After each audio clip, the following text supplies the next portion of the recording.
Take time and know the love language of your husband, of your wife. Many couples, the love has gone down because the languages they are speaking, they don't understand each other. They're speaking Chinese. Exactly, exactly. But take time and understand the love language of your spouse. We all know there are 5 main celebrated love language. Act of service, gifts, words of affirmation, physical touch, and quality time. I love quality time myself. I love that quality time. So what is the love language? Fiona, get to know your first and foremost, you yourself. What do I love? Yes, the primary love language, and then the secondary. Our viewers, do you know your love I language? know. Let's see. We shall give them. They should take the test of the love languages.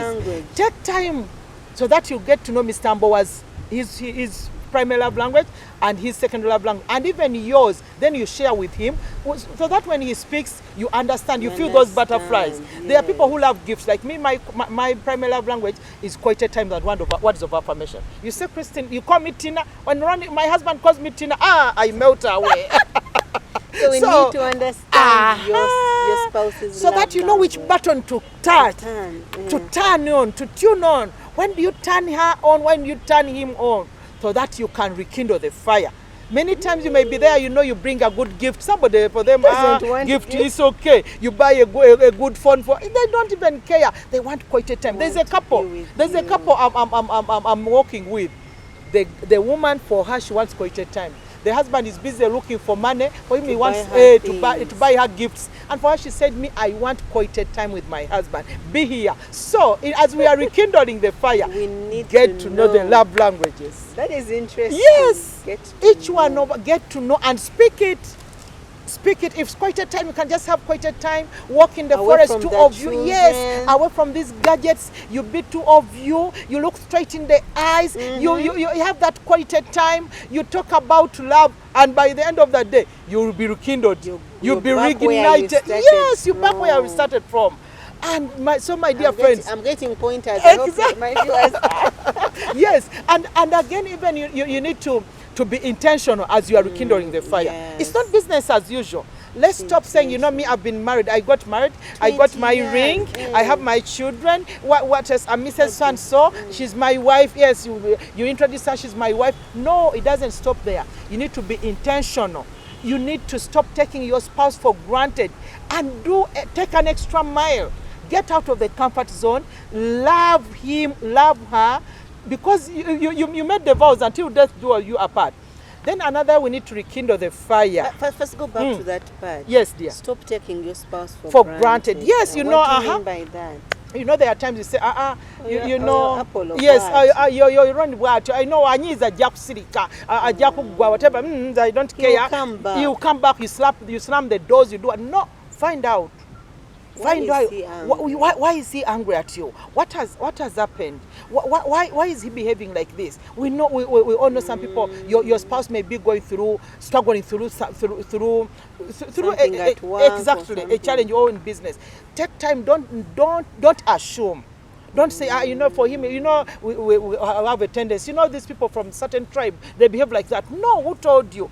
Find out why is he behaving like that? Why is she behaving like that? Because this is your friend. That you can reignite the fire. You can't reignite it from whatever in an empty thing. No, you have to connect with your spouse. And then another thing of taking somebody for granted, you think, like especially when it comes to intimacy. You say, me, I'm just here, whatever. Okay, he's my wife, she's my husband. No, take an extra step and find out. What does he want? What does she want? Even after 20 years. Yes. What you find out what excites them, and then our dear viewers, another way to rekindle the fire. We've talked about infidelity. Somebody has misused your trust, has betrayed you. You need to take an extra mile and rebuild the trust, repair that broken relationship. Because there's no way you can live happily in the marriage when there's no trust.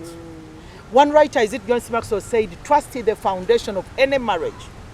If there's no trust, if you're not trusting your spouse, potea, you can't rekindle the fire, you can't be restored. So you need to build trust. Where did the trust get misused?